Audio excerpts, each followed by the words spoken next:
안녕하세요. 월인청강 신사주학 강사입니다. 이번 강의는 오행의 공종과 대립에 대하여 알아보겠습니다. 오행끼리는 상호간 법칙이 있는데 그것은 상생과 상극이다. 먼저 오행의 상생에 대해서 설명을 하겠다. 상생이란 서로 살릴 생이 합쳐져서 서로가 서로를 살린다는 뜻을 가지고 있으며 생이란 낳는다는 뜻도 있다. 오행의 상생이란 서로를 돕고 서로를 위해서 더불어 살아가는 관계라고 할 수 있다. 오행의 상생은 목생화, 화생토, 토생금, 금생수, 수생목이다.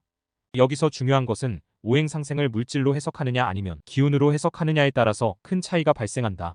먼저 일반적인 물질로 해석을 하면 목생화는 나무가 불을 피우고, 화생토는 불이 흙을 만들며, 토생금은 흙이 돌을 만들고, 금생수는 돌이 물을 만들며, 수생목은 물이 나무를 키운다고 설명한다.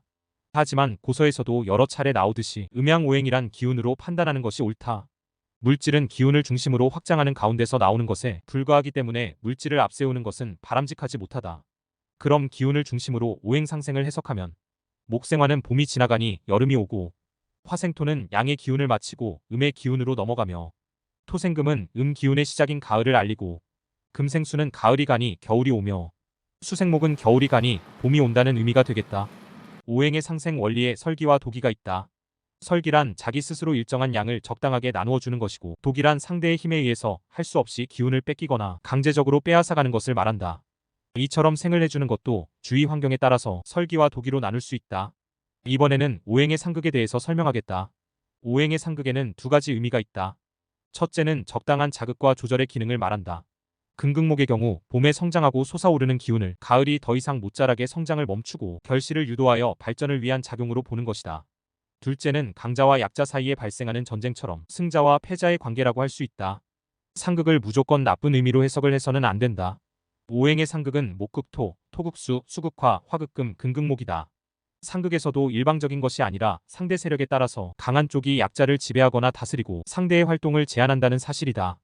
그리고 대운의 흐름에 따라서 상극 작용이 변화가 있을 수 있다. 예를 들어 수극화하고 있는데 대운이 목, 화로 흐른다면 반대로 화가 수를 극하는 현상이 생긴다는 것이다. 이를 두고 반극 또는 회극이라고 한다. 처음 사주 공부를 시작하는 학인들은 물질에 빠져서 기운을 알지 못하는 잘못을 범하게 되지 않기를 바라는 바이다. 오행의 상생과 상극 논리는 실제 사주간명에서는 사용하지 않는다. 사주팔자는 청강과 지지의 조합인 60갑자로 구성이 되어 있어서 실제 사주풀이에서는 오행의 생극으로 해석하면 안 된다. 이런 점을 오행에 빠지면 안 된다고 하는 것이다. 오행의 상생과 상극 논리는 건강론에서만 사용이 가능하다. 여기서는 그냥 계절로서 오행의 기운을 배우는 정도로 이해하기 바란다.